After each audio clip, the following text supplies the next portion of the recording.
Bismillah. Assalamualaikum warahmatullahi wabarakatuh. Alhamdulillahirabbil alamin. Asyhadu alla ilaha illallah wa asyhadu anna Muhammadan abduhu wa rasuluh. Allahumma sholli ala sayyidina Muhammad wa ala ali sayyidina Muhammad. Subhanaka la ilma lana illa ma 'allamtana innaka antal alimul hakim. Rabbi shrah li sadri wa yassir li amri wahlul 'uqdatam min lisani yafqahu qawli. Amma ba'd. Bapak Ibu sedaya, alhamdulillah kita bersyukur kepada Allah atas semua nikmat yang Allah titipkan kepada kita. Mudah-mudahan ini menjadi wasilah agar kita semakin bertakwa kepada Allah Subhanahu wa taala. Insya Allah kita melaksanakan kajian kita di Syarah Ushul Thalatsa 3 landasan pokok. Semoga Allah rahmati di sepanjang kajian kita. Kemarin kita terakhir terhenti di dalil tentang apa yang kita bahas selama 4 minggu terakhir nggih. Wad dalil qaulu ta'ala, masih di halaman 1 berarti nggih. Wad dalil qaulu ta'ala, adapun dalilnya adalah Bismillahirrahmanirrahim. Wal 'asr innal insana lafi khusr illa alladziina amanu wa 'amilus sholihati wa tawassaw bil haqqi wa tawassaw bis sabr. Kita juga sudah belajar bahwa para sahabat jikalau bertemu berdua di antara mereka, maka sebelum berpisah mereka membacakan, salah satunya mereka membacakan surat Al-Asr ini sebagai tanda bahwa betapa sangat pentingnya peringatan yang ada di dalam surah ini. Kemudian kita juga sudah bahas bahwa Imam Asy-Syafi'i rahimahullah ta'ala, salah satu imam mazhab yang dianut banyak di Indonesia, mengucapkan kalimat yang sangat menakjubkan terkait dengan surat ini. Qala Syafi'i rahimahullah ta'ala, berkata Imam Syafi'i semoga Allah merahmatinya, lau seandainya ma'anzalallahu hujatan, seandainya Allah hanya menunjukkan hujah dengan surat ini saja ala khalqihi, terhadap makhluk ciptaannya, illa hadhihi surah lakafathum, kata Imam Syafi'i, maka cukup. Bisa diikuti teng kitab ini. Nah, ini menunjukkan bahwa mempelajari kemudian mengingat-ingat, mentadaburi surat ini menjadi sangat penting. Maksud lakafathum di sini adalah bahwa seseorang yang beriman kepada Allah, kalau kita turunkan dalil-dalilnya sangat banyak nih. Seseorang yang beriman kepada Allah maka akan dituntun oleh Allah mengikuti apa yang dibawa oleh Nabi Muhammad SAW. Itu artinya peribadahan kita insya Allah peribadahan yang selamat. Maka penting sekali dipahami bahwa bekalnya adalah amanu, dan amanu diawali dengan ilmu, sebagaimana kita sudah bahas sebelumnya. Ilmu akan menuntun kita menjadi orang-orang yang beriman. Dengan iman itu Allah akan tuntun kita mengikuti Nabi Muhammad SAW, yang dengan mengikuti Nabi Muhammad SAW nanti kita akan selamat di dunia dan di akhirat. Pembahasannya akan datang belakangan insya Allah. Kemudian penulis juga mengambil perkataan waqalal Bukhari rahimahullah ta'ala, berkata Imam Bukhari rahimahullah ta'ala. Imam Syafi'i dengan Imam Bukhari duluan mana meninggalnya? Duluan Imam Syafi'i. Jadi Imam Bukhari itu 256, Imam Syafi'i itu 204 meninggalnya. Jadi ada jeda sekitar plus minus 50 tahun. Penting memahami kapan meninggalnya para ulama supaya tidak keliru memahami dalil. Nanti kita akan tahu manfaat mengetahui sejarah para ulama.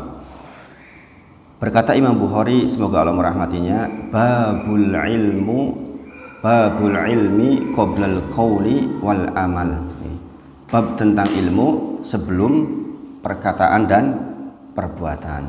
Ini bab tersendiri di Sahih Bukhari.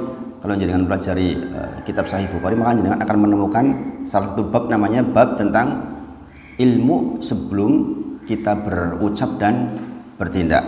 Wad dalil qaulu ta'ala, adapun dalilnya adalah Allah berfirman fa'lam, ketahuilah, pelajarilah, pahamilah, annahu sesungguhnya la ilaha illallah, sesungguhnya Allah itu la ilaha illallah.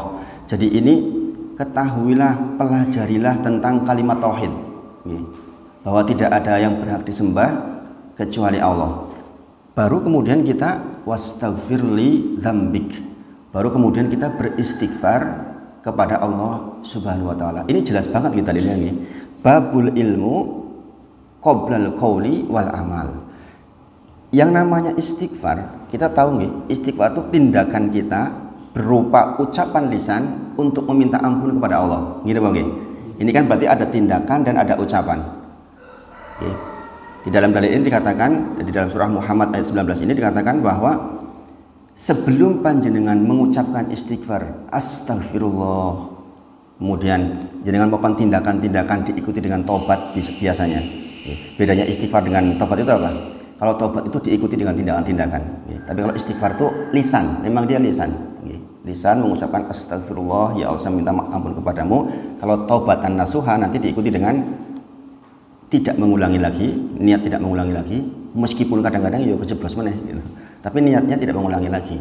Kemudian menyesal kepada Allah, benar-benar menyesal. Jadi kalau kita mengikuti istighfar dengan taubat maka sempurna sebenarnya, insya Allah dapat ampunan. Nah di sini dikatakan sebelum kita mengucapkan lisan astagfirullah, ketahui dulu, kenali dulu, annahu la ilaha illallah, bahwa tidak ada zat yang bisa kita mintai ampun, kita berdoa kepadanya kecuali hanya Allah saja.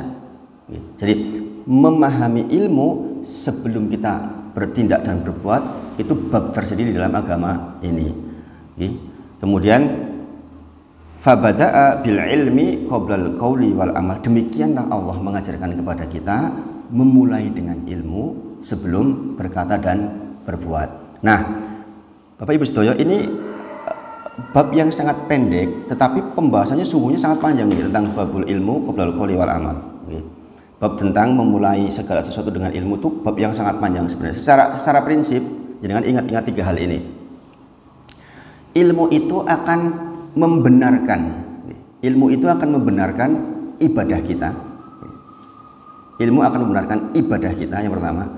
Ilmu akan membenarkan akidah kita. Ilmu akan membenarkan hati kita.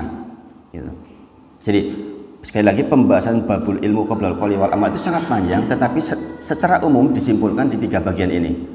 Dengan ilmu maka ibadah kita akan benar. Jadi dengan tentu saja sering toh melihat dan mendengar, apalagi sekarang di zaman yang semuanya terbuka di media sosial, banyak sekali ibadah-ibadah yang sebenarnya kalau diteliti ke belakang kadang-kadang nggak ketemu sumbernya. Banyak sekali. Seperti saya sampaikan di tempat saya itu di Cilacap masih ada namanya sholat Rahman. Pernah dengar nggak sholat Rahman? Mungkin di sini nggak ada mungkin ya. Karena ilmunya tidak cukup sehingga banyak sekali turunan-turunan ibadah-ibadah yang sebenarnya nggak ada tuntunannya. Maka sekali lagi dengan ilmu akan membenarkan ibadah kita, dan ini penting karena wa ma khalaqtul jinna wal insa illa liya'budun.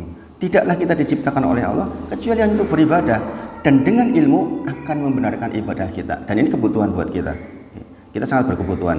Maka sekali lagi di bagian mukadimah awal ini sungguh kita dituntun untuk bersabar betul mencari ilmu, karena dengan itu akan membenarkan ibadah kita, kemudian membenarkan akidah kita, dan ini penting sekali tentu saja.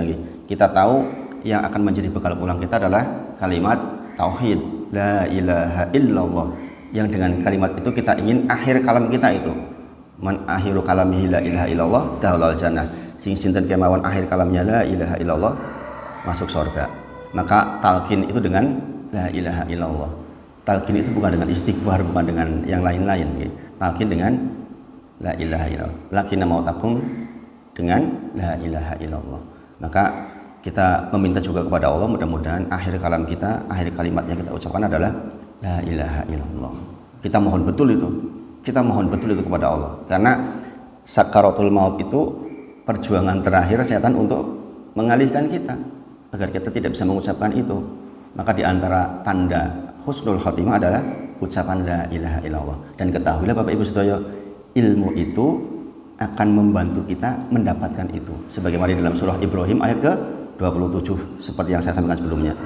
Yusabitullahu ladzi amanu bil qauli sabit fil hayati dunya wa fil akhirah. Allah berjanji kepada orang-orang yang beriman dengan kalimat yang kokoh fil hayati dunya wa fil akhirah, di kehidupan dunia dan kehidupan akhirat. Di dunia apa maksudnya? Maksudnya ketika sakaratul maut itu Allah akan pandu kita, mudahkan kita mengucapkan la ilaha illallah. Mudah-mudahan kita termasuk dipilih oleh Allah yang demikian. Amin. Kemudian membenarkan akidah kita itu juga bagian yang sangat urgent, sekali lagi sangat urgent, dan kita betul-betul minta. Kemudian membenarkan hati kita. Ingat Bapak Ibu sedaya, nanti kita akan belajar tentang anwaul ibadah namanya. Anwaul ibadah itu jenis-jenis ibadah. Banyak di antara kalangan masyarakat yang berpikir bahwa ibadah itu ya sholat saja, zikir, bersedekah, berbuat baik kepada orang tua. Ketahuilah, di dalam kitab ini ditulis anwaul ibadah terkait dengan ibadah qalbiyah. Jenengan sholat bergerak dengan tata urutan yang betul, Allah tuh lihat kondisi hati kita. Ini penting. Allah melihat kondisi hati kita. Banyak orang sama-sama Allahu Akbar, kemudian sampai selesai, tapi dua orang ini meskipun jejeran di sisi Allah bisa seperti bumi dan langit pahalanya. Mengapa? Yang satunya paham tentang ibadah qalbiyah, yang satunya tidak. Padahal ibadah qalbiyah itu ada 15. Ini bayangkan kalau kita nggak belajar, bagaimana kita tahu? Maka ada istilah orang sholat hanya rubuh-rubuh gedang dengan orang sholat yang berkualitas. Nah, maka dengan belajar mudah-mudahan kita dibenarkan oleh Allah kualitas hati kita. Membenarkan hati contohnya bagaimana maksudnya? Kita akan tahu bahwa di antara yang paling Rasulullah takuti atas para sahabat, sekali lagi, yang paling Rasulullah takuti kepada para sahabat adalah penyakit riya.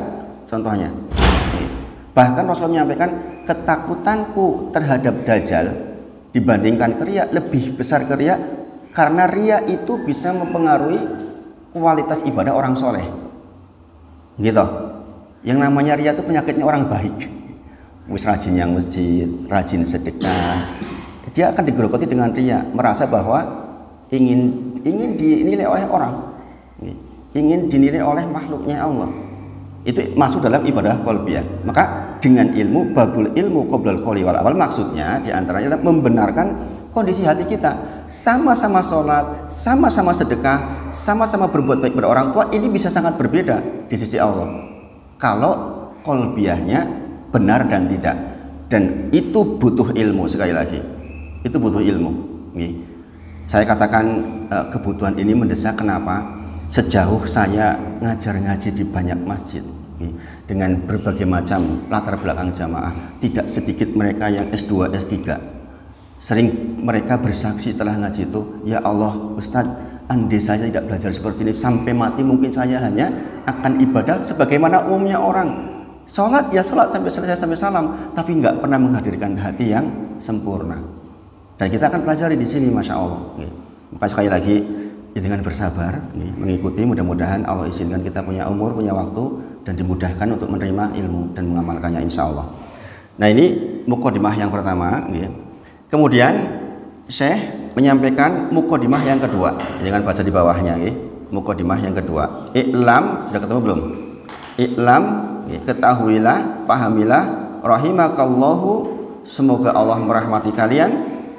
Di bawahnya itu, cuma saya lihat yang itu, Mas. Lihat apa namanya, kitab yang dengan yang itu ada kopian sisa nggak? Ada kopian sisa nggak? Punya saya kayaknya serinya berbeda ini.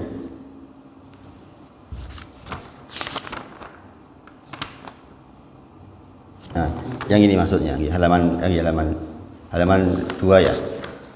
Yang ini, Mas, yang Islam. Nggih. Yang ini.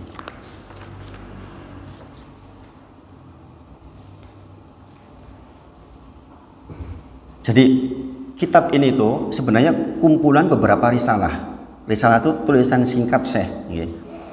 Yang pertama sudah kita pelajari, itu risalah pertama sebenarnya. Kemudian ini risalah yang kedua. Nanti risalah yang ketiga itu terkait dengan milahnya Ibrahim. Jadi milah Ibrahim, agamanya Ibrahim itu agama yang Rasulullah suruh ikuti. Nanti kita akan pelajari di bagian yang ketiga. Kemudian baru Syekh menuliskan tentang 3 landasan pokoknya. Kenapa ini disampaikan? Karena nanti saling berkaitan. Karena saling berkaitan. I'lam, ketahuilah, rahimakallahu, semoga Allah merahmatimu, annahu, sesungguhnya, yajibu, wajib, ala kulli muslimin wa muslimatin, wajib bagi setiap kaum muslimin dan kaum muslimah, ta'allumu mempelajari salasi 3 hadhil masail persoalan ini wal amalu bihin dan mengamalkannya. Kemarin kita selama 4 minggu belajar apa? Muqaddimah pertama, yaitu mempelajari 4 masail, 4 masalah yang kemudian disimpulkan di dalam surah Al-Asr. Sekarang saya menuliskan 3 soal yang wajib pula kita ketahui, yang setiap muslimin dan muslimah wajib mengetahui ini. Bayangkan Bapak Ibu Sedoyo, kalau kita nggak belajar gimana kita tahu yang seperti ini? Padahal wajiblah buat kita mempelajari yang seperti ini agar kita menjadi seorang muslim yang kafah. I'lam berarti kita disuruh belajar. I'lam itu memahami. Bagaimana kita memahami kalau kita tidak belajar? Sekali lagi, saya mengajak kita untuk terus menuntut ilmu. Rahimakallahu, kita sudah bahas doanya saya untuk para pembacanya. Semoga Allah merahmatimu. Di antara dosa terbesar adalah doa minta rahmatnya Allah Subhanahu wa taala. Dan ini kita tiru Bapak Ibu Saudara. Kita saling mendoakan sesama jamaah. Jangan sampai kita berdoa hanya untuk diri sendiri saja. Kita sesama jamaah seperti ini, ingatlah kalau kita berdoa, kita punya teman, kita punya majelis, kita punya teman ngaji, didoakan pula. Ketahuilah ketika kita mendoakan muslimin yang lain, maka sesungguhnya doa kembali ke kita lewat malaikat dengan mengatakan demikian juga untukmu. Ya Allah, saya mohon kepada Engkau si fulan sehat, demikian juga untukmu kata malaikat. Kira-kira ampuh mana tuh doa kita dengan doa malaikat? Ampuh doanya malaikat kan? Maka sesungguhnya kalau kita mau efektif doa, doakan orang lain. Apalagi kalau orang lain itu orang yang benci kita, itu lebih dahsyat lagi. Lebih dahsyat lagi. Dan ini butuh ibadah qalbiyah di situ, butuh kebersihan hati. Nah, hati orang bersih, agak mendoa malah kasing penak aku orang. Ya kan itu masalah. Makanya nanti kita udah belajar insya Allah lebih sempurna. Wajib bagi setiap muslimin dan muslimah untuk mempelajari 3 soal ini. Kemudian al-ula, yang pertama, annallaha, bahwasanya Allah itu khalaqona, telah menciptakan kita, wa razaqona, dan telah memberikan rizki kepada kita, walam yatsrukna hamalan, dan tidak membiarkan hidup kita sia-sia. Jadi walam yatsrukna itu tidak dibiarkan, dan tidak dibiarkan hamalan, sia-sia. Ingat sekali lagi, Allah telah menciptakan kita, memberikan rizki kepada kita, memberikan kelengkapan untuk kehidupan kita, walam yatsrukna hamalan, dan kehidupan kita tidak dibiarkan sia-sia. Jadi jangan pernah kita berpikir bahwa kita diciptakan untuk kesia-siaan, cuma main-main. Itu tidak. Itu tidak. Kemudian bal, akan tetapi, arsala ilaina rasulan, diutus kepada kita seorang rasul, faman ata'ahu, barang siapa ata'ahu menaatinya, dakhalal jannah, masuk surga, waman asahu, dan barang siapa yang mengingkarinya, aso itu mengingkari, dakhalan nar, maka dia akan masuk neraka. Ini prinsip Bapak Ibu sekalian. Ingat, Allah menciptakan kita, kemudian memberikan rizki kepada kita. Hidup toh kita sampai sekarang diberi rizki oleh Allah, diberi udaranya, diberi kelengkapannya. Sapi ditundukkan untuk kita, bahtera lautan yang luas itu ditundukkan untuk kita. Bayangkan kalau laut nggak ditundukkan untuk kita, kita nyebrangnya bagaimana itu? Sapi itu yang segede itu aja ditundukkan untuk manusia, meskipun ada juga yang ngamuk ya sapi ya. Jadi dengan lihat korban sapi gede-gede kayak itu dituntun oleh anak kecil, nuntun sapi itu nggak ngamuk tuh sapinya, ya kan? Menunjukkan bahwa Allah tuh siapkan untuk kita rezeki kita.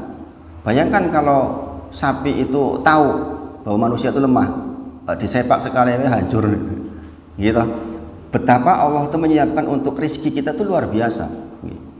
Di tempat saya tinggal itu bikin kerajinan orang-orangnya, pekerjaannya. Kalau jangan tahu di daerah Lemah Dadi itu kan banyak kerajinan-kerajinan. Kebetulan kerajinannya terkait dengan patung. Karena di sana memang dulunya katanya ada yang dari Bali ke situ yang membina di situ. Hampir setiap hari itu ada kontainer yang masuk ke situ untuk ngambil barang-barang. Hampir setiap hari gantian di sini. Jadi kegiatan mereka memang membuat apa namanya, kerajinan-kerajinan seperti itu. Ya macam-macam. Ada yang kerajinan dari rot, ada macam-macam lah pokoknya. Nah, bayangkan dibuat di daerah situ loh, di daerah sini, nggak jauh dari kita. Untuk dijual di mana? Di Amerika Latin, di Eropa. Itu kan kontainer kemudian masuk ke kapal kan. Kalau Allah Subhanahu wa taala nggak tundukkan lautan lewat menciptakan, Allah kasih inspirasi manusia menciptakan kapal besar-besar itu, berton-ton loh itu, beratus-ratus ton diletakkan di air, bisa berjalan itu menuju ke sana. Kebayang nggak kalau Allah nggak kasih rezeki untuk kita? Itu bagian dari cara Allah memberikan rezeki kepada manusia. Orang di sini bisa jualan sampai sejauh itu ke sana. Bayangkan, ini dahsyatnya luar biasa kalau kita mau pahami betul-betul. Maka sekali lagi, walam yajrukna hamalan. Sungguhnya Allah itu nggak buat kita sia-sia. Nah, di antara konsekuensi Allah tidak menyia-nyiakan kita, maka Allah kirim Rasul. Mengapa? Karena Rasulullah itu datang untuk setidaknya melakukan 3 hal ini. Yang pertama, mengenalkan siapa Tuhan kita, beserta dengan asma wa sifatnya, dengan nama dan sifatnya. Orang, Bapak Ibu Sedoyo, bisa takut kepada Allah kalau tahu Allah itu siksanya keras. Ini bagi, bahwa ada neraka. Nah, Rasulullah menyampaikan kepada kita, ini loh Rob kalian punya sifat ghadab. Allah tuh bisa marah gitu. Kemudian Rasulullah mengenalkan Rob kita juga punya sifat Ar-Rahman Ar-Rahim. Allah tuh pengasih dan penyayang. Rahmatnya lebih besar dari marahnya. Maka orang yang sudah israf, mendosani israf itu, sholat kadang-kadang keri, masih berbuat jalan dan sebagainya, kalau dia ingat sifat Robnya bahwa dia maha pengampun, dia nggak putus asa. Dia akan datang kepada, ya Allah, astagfirullah, saya sudah berdosa ya Allah. Coba kalau dia nggak tahu sifatnya Robnya seperti itu, hanya marah saja misalnya, maka dia akan putus asa. Mungkin dia akan semakin menjadi orang yang buruk. Sebagaimana kisah orang yang menggenapkan membunuh 100 orang gara-gara ketika 99 orang dia datang ke ahli ibadah. Sekali lagi, bukan ahli apa, datang ke siapa? Ahli ibadah, bukan ahli ilmu, bukan orang alim. Yang didatangi pertama adalah namanya ahli ibadah, semangat ibadahnya tanpa ilmu, ibadah rajin, sehingga ketika ditanya, menurut panjenengan bagaimana saya itu sudah membunuh 99 orang, apakah mungkin diterima permintaan ampunan saya kepada Allah? Kata orang ahli ibadah, nggak mungkin. Bagaimana mungkin diampuni? Saya saja yang ibadah panjang seperti ini belum tentu. Lah kok kowe 99 putus asa orangnya, genep ke 100 loh. Dimatiin sekalian tuh orangnya. Kemudian ditunjukkan untuk datang ke ahli ilmu, orang yang alim. Kemudian ditanya, apakah mungkin saya diampuni? Tentu saja. Allah itu rahmatnya sabaqat ghadabi. Allah itu rahmatnya itu lebih luas dibandingkan marahnya. Jangan lagi kok kamu yang 100 orang. Fir'aun saja, kalau kita lihat di kitab tafsir Ibnu Katsir, dengan coba nanti baca kitab tafsir Ibnu Katsir, bagaimana kematian Fir'aun, diantaranya adalah yang ditulis ketika dia sudah tenggelam. Dia itu mengucapkan la ilaha illallah wa ana Musa Rasulullah, sama malaikat Jibril dikasih pasir, gitu. Khawatir diampuni. Karena apa? Saking besarnya rahmat Allah, mungkin kalau ini belum sampai tenggorokan ngomong beneran dari hati, maka bisa diampuni. Nah, ini menunjukkan kita itu mengenal Rabb kita. Dengan kita mengenal Rabb kita, kita akan tahu kepada siapa kita beristighfar, kepada siapa kita meminta ampun, dan kita tahu persis bahwa Allah kita itu sangat luas rahmatnya. Maka dikirim Rasul kepada kita supaya kita tahu itu maksudnya. Nanti ketika kita belajar anwaul ibadah itu sangat erat kaitannya dengan sifat-sifat Allah. Oh, karena Allah itu pengasih, maka kita bisa berharap kepada Allah. Oh, karena Allah itu pemarah, maka kita harus takut kepada Allah. Itu hati kita itu kondisinya. Jadi ketika jenengan sholat itu Allahu Akbar, itu hadir di sini setidaknya 3 hal. Al-mahabbah, ya Allah, saya sholat karena saya mencintaimu. Ini yang biasanya dipakai oleh orang-orang sufi. Jangan pernah dengar ya, ada orang yang mengatakan menisbahkan dirinya sebagai sufi, yang mengatakan begini biasanya, kalau sholat karena ingin surga, kalau sholat karena takut neraka, maka sholatnya enggak ikhlas. Sholat itu hanya dengan cinta saja. Ini keliru ini. Ratusan ayat perintah dari Allah kalau kita sholat ya harus ingin surga, takut neraka. Di antaranya banyak ayat-ayat yang kita bahas insya Allah. Maka sekali lagi ilmu akan membenarkan akidah kita. Maka konsekuensi kita tidak dibiarkan Allah Subhanahu wa taala kirim Rasul, mengirimkan Rasul untuk kita. Di antara tugasnya adalah mengenalkan siapa Allah, kemudian mengenalkan apa yang dicintai oleh Rabb kita agar kita melaksanakannya. Yang ketiga, mengenalkan apa yang Allah murkai sehingga kita bisa menghindarinya. Itu 3 prinsip tugas Nabi Muhammad SAW. Nah, dengan kita mengenal itu nanti kita akan sangat luas ibadah kita insya Allah. Walam yajrukna hamalan bal arsala rasulan, Allah kirim kepada kita Rasul.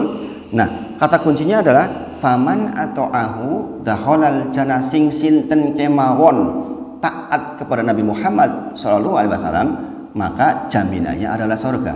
Waman asohu, dan barang siapa yang mengingkari Nabi Muhammad SAW, maka neraka. Bapak Ibu Saudara, untuk taat kepada Nabi Muhammad SAW, pastilah kita harus tahu apa yang dibawa. Ini apa? Mustahil kita bisa taat kepada Nabi Muhammad SAW kalau kita nggak tahu apa yang dibawa. Maka sekali lagi kembali ke belajar lagi. Kita nggak mungkin lepas dari ilmu. Maka majelis ilmu itu masya Allah Bapak Ibu Saudara. Jadi kan kalau melihat kanan kiri jenengan di Jogja masjid itu banyak yang kajiannya itu nggak seminggu sekali. Di Gunung Sempu misalnya tuh 3 kali seminggu, plus ada kajian bulanan, plus ada kajian tambahan fikih. Bayangin. Jadi mereka tuh orang-orang yang sangat bersemangat. Nah, mulainya dulu seperti ini, dari hal seperti ini. Nanti kalau jenengan sudah lama berkembang, insya Allah juga akan punya pemikiran yang sama. Betapa sangat berkebutuhannya kita dengan ilmu.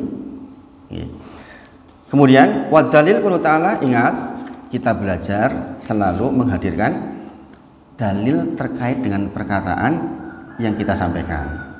Maka di dalam kitab ini pun seperti itu. Wadalil qul ta'ala, dalil terhadap ucapan tadi.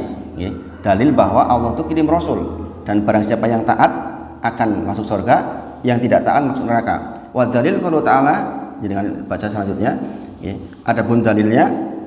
Allah berfirman, inna, sesungguhnya arsalna, kami telah mengutus ilaikum, kepada kalian, rasulan, seorang rasul, syahidan alaikum, sebagai saksi atas kalian, kama, sebagaimana, arsalna, kami telah mengutus, ila, kepada Fir'aun rasulan, seorang rasul. Kemudian wa asaw fir'aunur rasula, adapun Fir'aun mengingkari rasul yang diutus kepadanya, Musa alaihissalam. Fa akhadnahu akhdan wabila, oleh karena itu Allah berikan kepada dia akhdan wabila, siksa yang sangat pedih. Nah, Bapak Ibu Saudara, maksud dalil ini bagaimana? Bahwa sebelum Nabi Muhammad SAW diutus kepada manusia, sesungguhnya adalah nabi-nabi sebelum Nabi Muhammad yang diutus kepada masing-masing kaumnya. Contohnya Nabi Musa alaihissalam kepada Bani Israel, kepada Fir'aun. Di sini ada kata-kata kama. Kama itu sebagaimana artinya? Sebagaimana, menunjukkan bahwa sing sinten kemawon tidak taat kepada utusan Allah, maka dia akan diberi siksa yang pedih. Sebagaimana Fir'aun mengingkari Musa alaihissalam, kemudian disiksa dengan siksa yang pedih, maka jikalau hari ini ada orang yang mengingkari Nabi Muhammad SAW, juga akan mendapatkan hal semisal, dia akan dapat siksa yang pedih. Gitu. Maka Rasulullah menyampaikan, asalnya seluruh umatku masuk surga, illa man aba, kata Rasulullah, kecuali yang nggak mau. Sahabat bertanya, waman ya'ba ya Rasulullah, sinten yang enggan nggak mau ke surga ya Rasulullah? Rasulullah menjawab, waman ato'ani dakhalal jannah, siapapun yang taat kepadaku masuk surga, waman asoni, siapapun yang tidak taat kepadaku dakhalan nar, masuk neraka. Paham maksudnya nggih? Asalnya setiap umat Nabi Muhammad masuk surga, kecuali yang enggan. Yang enggan siapa? Yang tidak taat kepada Nabi Muhammad sallallahu alaihi wasallam. Nggih. Jadi di bagian al-ula ini, jadi mukadimah kedua, di bagian pertama ini membahas tentang yang menciptakan kita adalah Allah Subhanahu wa taala. Allah sediakan seluruh fasilitas agar menjadi rizki buat kita. Ditundukkan berbagai macam instrumen dunia ini agar jadi rizki buat manusia. Kemudian tata aturan menjalani kehidupan agar lurus selamat sampai ke akhirat nanti dikirim seorang rasul. Maka wajiblah buat kita mempelajari apa yang dibawa. Nanti sedikit kita akan pelajari ketika mempelajari mengenal agama Islam dengan dalil-dalilnya di bagian yang ketiga, insya Allah. Insya Allah. Sampai di sini sangat dipahami betul? Sakit gini insya Allah. Nah ini Syekh itu menyampaikan dengan metode yang sangat baik. Pada mukadimah pertama membahas 4 hal, 1, 2, 3, 4. Maksudnya Bapak Ibu Sedoyo, biarin jenengan mudah mengingat. Kenapa mau digabung jadi 7 aja? 1, 2, 3, 4, 5, 6, 7 masail. Kok kenapa harus 4 dan 3? Ini metode Bapak Ibu Sedoyo. Nek jenengan ngapalke langsung 7 kan abot. Tapi kalau dipisah 4, kemudian 3, itu akan lebih mudah diingat maksudnya. Sebagaimana Al-Quran, Al-Fatihah ada 7 ayat, kemudian terus begitu. Sebagaimana Rasulullah sering menyampaikan, kalau metode penyampaiannya kadang-kadang 3 hal yang dicintai oleh Allah, 2 hal yang dicintai oleh Allah, misalnya seperti itu. Itu untuk memudahkan agar kita belajarnya ringan maksudnya. Kita belajar kemarin tentang Rabbaniyin. Apa artinya Rabbaniyin kemarin? Mempelajari dari sesuatu yang kecil sebelum yang besar. Di dalam surah Ali Imran bahwa kita diperintahkan oleh Allah mempelajari secara bertahap. Itulah Rabbaniyin. Walakin kunu Rabbaniyin, sebaiknya akan tetapi kalian menjadi Rabbaniyin, pengabdi-pengabdinya Allah, dengan kita mempelajari kitab Al-Quran dan mengajarkannya, serta dimulai dari hal yang kecil-kecil. Maka metode ini mudah-mudahan membantu jenengan lebih mengingat. Kira-kira sampai di sini apa yang sudah kita pelajari jenengan masih punya bayang-bayang ya? Mboten ilang blas maksudnya. Wis lewat minggu jebule aduh ini ngawo ilang kabeh. Mudah-mudahan ada yang nyantol ya. dengan sedikit membaca matanya ini, dan mudah-mudahan jadi paham. Saya berharap betul Bapak Ibu Sedoyo. Jadi mengajar itu bukan supaya saya kelihatan pinter, tapi yang benar itu supaya yang diajak belajar itu paham. Jadi tugas guru itu. Makanya saya berharap betul yang disampaikan betul-betul dipahami. Pripun? Sangat dipahami toh? Sangat insya Allah. Kita minta kepada Allah. Nah, ini semua sesungguhnya Allah sudah atur. Kita diberi fasilitas oleh Allah untuk bisa menjalani itu. Bayangkan menaklukkan web itu nggak mudah itu. Bagaimana menempatkan di halaman 1 itu nggak mudah. Tapi kalau kita mau, ternyata Allah pandu juga. Sekali lagi dengan ilmu itu untuk urusan dunia saja begitu, Bapak Ibu Sedoyo. Ya nggak? Untuk menempatkan di halaman 1 kita butuh ilmu nggak itu? Itu untuk urusan dunia yang fana, yang nanti kita 60-70 tahun meninggal, ditinggal saja kita sangat serius. Gini Bang. Bagaimanalah lagi untuk urusan akhirat kita yang hum fiha khalidun, yang terus-terusan gak akan pernah mati. Maka di akhir surat An-Naba dikatakan orang-orang kafir ingin sekali kunitu roba, kami ingin seperti hewan menjadi tanah, karena di sana nanti jin dan manusia tuh nggak dibuat mati. Ketika semua perhitungan sudah selesai, kemudian didatangkan maut dalam bentuk domba, disembelih itu, menunjukkan tidak ada lagi kematian mulai hari ini. Sing neraka ya neraka terus, yang di surga ya sudah di surga terus. Bayangkan Bapak Ibu Sedoyo, untuk urusan yang cuma 60 tahun saja kita serius, bagaimana lagi urusan yang sampai tak ada batas waktunya. Maka sekali lagi, jangan sampai kita menukar akhirat dengan dunia kita. Nanti di bab ini kita akan pelajari itu. Kalimat Jangan menukar akhirat kita dengan dunia kita. Contoh di bagian as-salisah nanti kita akan pelajari bahwa Allah itu nggak ridho disekutukan.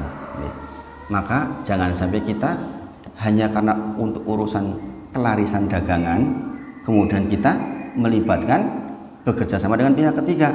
Di dalam surah Jin disebutkan bahwa sebagian manusia bekerja sama dengan jin untuk mendapatkan keuntungan. Fazaduhum rohaqo, kata Allah, maka jin akan menjadi semakin besar dan akan semakin disembah dia.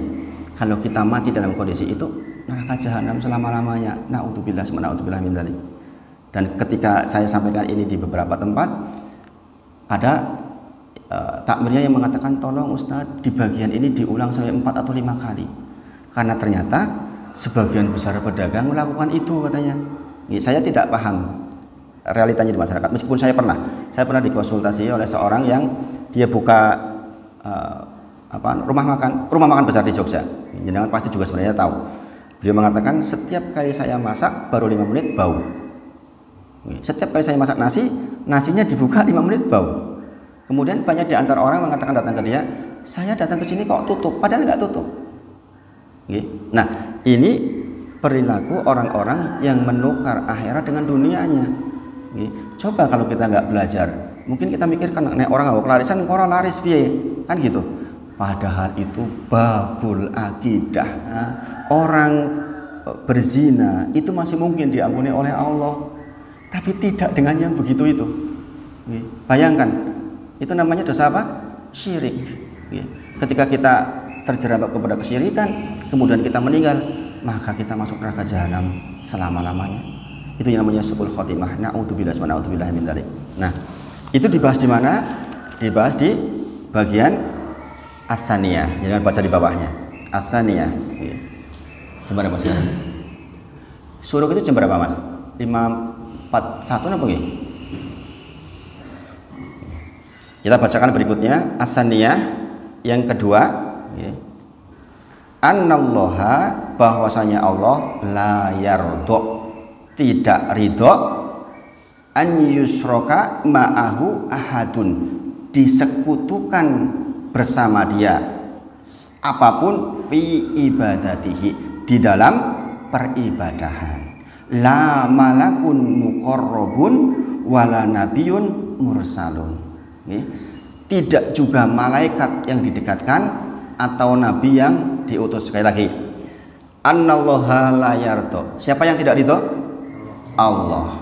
Allah tuh nggak ridho jikalau ada orang mensekutukan bersama dia Allah apapun di dalam peribadahan, meskipun yang didatangkan sebagai sekutu adalah malakun muqarrab atau nabiun mursal.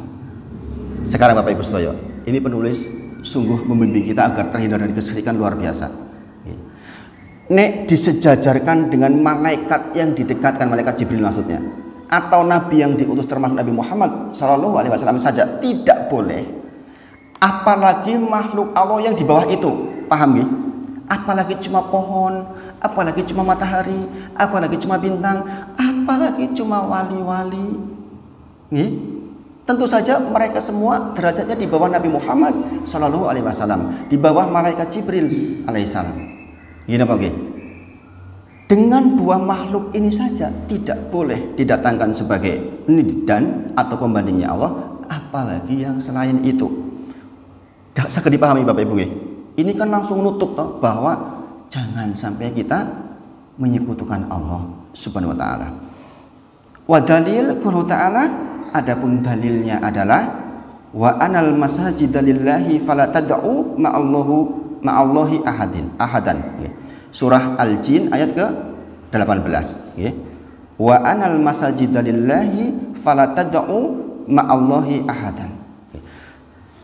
Dan sesungguhnya masjid-masjid itu milik Allah, maka jangan kau beribadah kepada Allah di masjid itu bersamaan dengan itu engkau beribadah kepada yang lain. Di sini kata-kata masjid Bapak Ibu Sedoyo maksudnya masjid tempat kita sholat atau 7 anggota sujud kita. Jangan jadikan 7 anggota sujud kita untuk mengibadahi selain Allah. Jangan jadikan masjid ini kita beribadah kepada Allah, juga beribadah kepada selain Allah. Hati kita fisik kita datang di masjid, tapi hati kita mengibadahi yang lain, itu bisa terjadi. Maka nanti kita akan belajar tentang anwa'ul ibadah.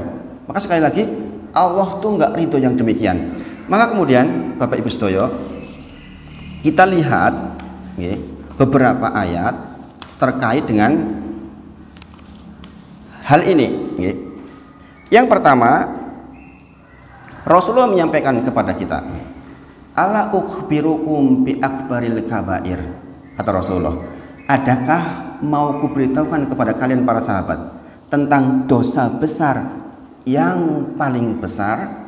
Maka sahabat menjawab, qalu bala ya Rasulullah, tentu saja ya Rasulullah. Maka Rasulullah menyampaikan yang pertama adalah al-israku billah. Yang kedua, uququl walidain, berbuat buruk kepada orang tua, durhaka kepada orang tua, dan qaulu zur, kalimat yang sia-sia. Jadi Rasul menyampaikan, wahai sahabat, maukah aku beritahukan kepada kalian tentang dosa besar yang paling besar? Maka Rasul menyampaikan yang pertama adalah al-israku billah, yaitu menyekutukan Allah. Bapak Ibu sedaya, mungkin jenengan bertanya, mengapa kok kesyirikan menjadi dosa besar yang paling besar? Karena syirik itu mengambil haknya Allah Subhanahu wa ta'ala. Kita hamba, hubungan kita dengan Allah adalah Allah Rabb kita. Hamba menyembah kepada Allah. Gitu Bang? Hubungan kita dengan Allah adalah hamba menyembah Allah, dan ini tugas kita di dunia memang.